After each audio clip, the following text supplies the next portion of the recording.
The tea is piping hot. I'm Black. Welcome to Racially Coded. Shall we start with the intro? Hey, y'all.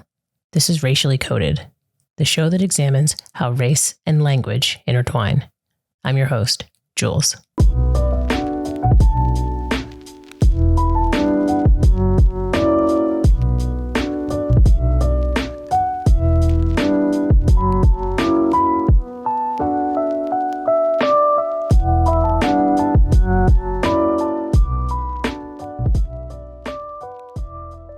Welcome back to Racially Coded. We are discussing today master bedroom. Master bedroom refers to the largest bedroom in a home. So we're going to start with the real estate industry. Master bedroom is a term that kind of reminds you of slavery and brings up the concept of dominance and ownership in a place where it really doesn't have any business, and that's the bedroom, unless you are a consenting adult that verbally and enthusiastically agrees to this. You do you. This term has been scrutinized before.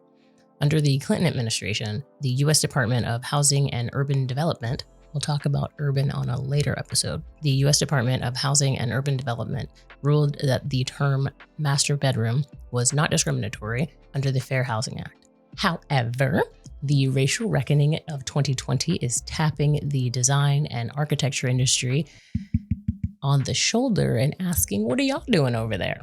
And I think that's a good thing. We should always be examining our ever-changing language. And some states are eliminating the term master bedroom from floor plan descriptions and in conversations between real estate agents and their clients. Houston Association of Realtors was the first industry group to eliminate this term in late June of 2020. Didn't see that coming, so shout out to Texas. This was after some members expressed concern that the term might be racist or sexist, and now the association goes with primary instead of master bedroom. So primary bedroom. Words matter, and it's a small, socially conscious thing you can do in the right direction, and I applaud thee. The word master is typically associated with dominance and control, but coupled with other things, it can be very benign. Master's degree, masterful, masterpiece, mastermind. Shout out to Master P, No Limit Soldier, but master bedroom kind of hits different. And that's because there's a long history of enslavement and subjugation of Black people in this country, in which there was a master's house and a slave quarter that lived on a plantation. And now I'm gonna go off in a different direction with a little rant I have about Plantation Homes. I have family in Georgia. I spent many of summers in Savannah, Georgia. Really lovely place. I've had people describe to me a plantation home as beautiful, beautiful plantation home where plantation shutters were so pretty. And I have trouble separating a home that had so much horror associated with it.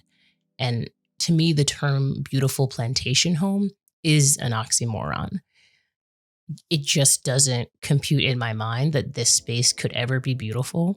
When I see a plantation home, that green grass runs red for me from the blood of the enslaved people there. It's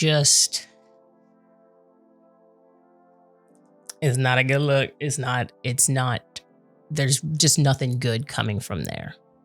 There's nothing beautiful about it to me. And I'm really not a fan of the three words, beautiful plantation home. It's kind of like, stay with me now. It's kind of like the Colosseum in Rome. I think the Colosseum is interesting because it is still standing after all of these years. But I think society has divorced the reality that wealthy, privileged people placed poor people inside this Colosseum and watched them battle each other for sport. That's what went on inside this space. But, in today's society, we just take a picture in front of it and say, isn't this pretty? Horrible acts of brutality went on inside this building. And we should acknowledge and talk about that. Are you not entertained? It's kind of how I feel about the term plantation home. Really terrible things went on this land, in this house. Can it still be beautiful, even though these terrible things went on inside? I'm trying to reject the binary of good, bad. Things can be both, but I don't think we talk about that enough. We just want to focus on the beauty, I'm using air quotes, and not the brutality that also took place. Now, some say that master bedroom has nothing to do with slavery. It's more about the size of the bedroom. However, it's pretty uncommon to use the word master to define size. I think, monster, so it's like, oh, that was a monster dunk, or it's monstrosity, it's huge, it's enormous, it's epic, it's master. Like, that doesn't roll off the tongue.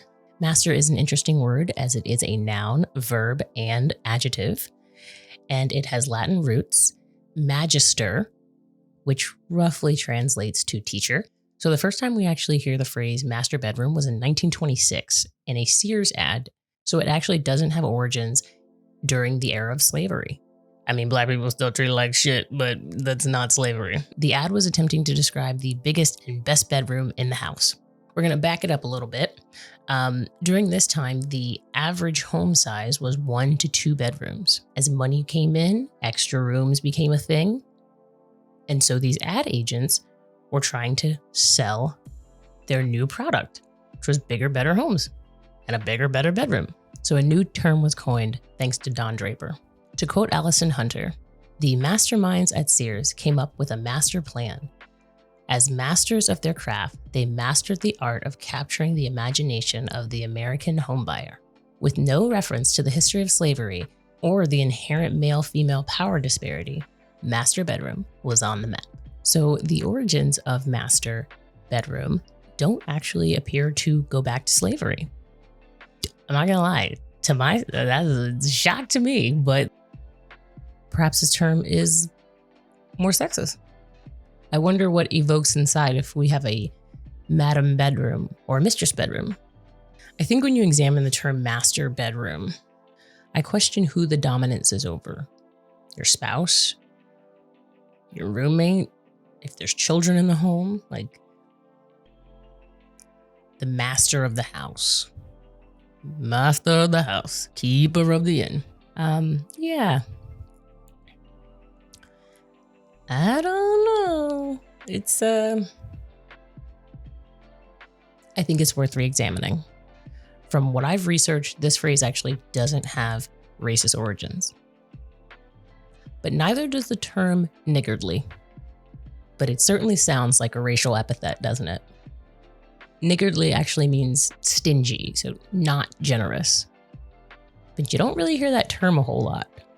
And that's because it sounds like it's probably racist. So we don't really use it a ton. I feel like master bedroom kind of does the same thing. It's not rooted in racism, but it certainly does sound like it is. That's the show for this week. Thank you so much for listening or watching. If you're watching on YouTube, I find origin stories interesting, and I hope you did too, or at least entertaining. Words and phrases change over time. And I'm not telling you how to talk. I'm just exploring how race and language intertwine. I'll see you next time.